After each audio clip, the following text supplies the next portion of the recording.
যারা Facebook use করো এই ভিডিওটা বেসিক্যালি তাদের জন্য।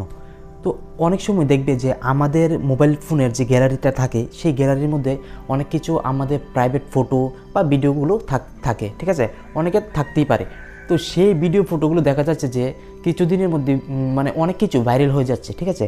এইসব যে ভাইরাল হচ্ছে এটার কারণ হলো আমরা নিজেই, কারণ আমরাই ফেসবুকে পারমিশন দিয়ে রেখেছি যে আমাদের যে গ্যালারির যে পার্সোনাল ডাটা আছে এটার পারমিশন আমরা নিজেরাই ফেসবুকে দিয়ে রেখেছি।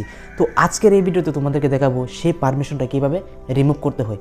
তো চলো মোবাইল স্ক্রিনে দেখিয়ে দিচ্ছি কীভাবে রিমুভ করবে।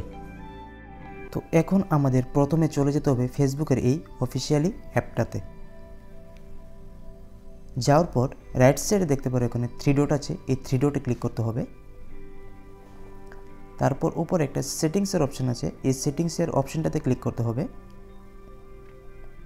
ক্লিক করার পর একটু উপরের দিকে স্ক্রল ডাউন করলেই তোমরা এখানে দেখতে পাবে একটা অপশন আছে যে অফ ফেসবুক অ্যাক্টিভিটি।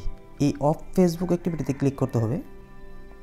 ক্লিক করার পর এখানে কন্টিনিউ আসছে, এই কন্টিনিউতে আবার প্রেস করতে হবে। প্রেস করার পর এখানে নিচে দেখতে পারো একটা অপশন আছে ম্যানেজ ফিউচার অ্যাক্টিভিটি। এই ম্যানেজ ফিউচার অ্যাক্টিভিটিতে ক্লিক করতে হবে। এখানে লেখা আছে ম্যানেজ ফিউচার অ্যাক্টিভিটি। এখানে 1 নম্বর দেখতে পারো কানেক্ট ফিউচার অ্যাক্টিভিটি এবং 2 নম্বরে ডিসকানেক্ট ফিউচার অ্যাক্টিভিটি।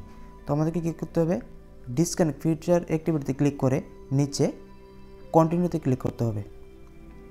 ক্লিক করার পর এখানে আবার আসছে ডিসকানেক্ট ফিউচার অ্যাক্টিভিটি, এটাতে ক্লিক করে দিতে হবে।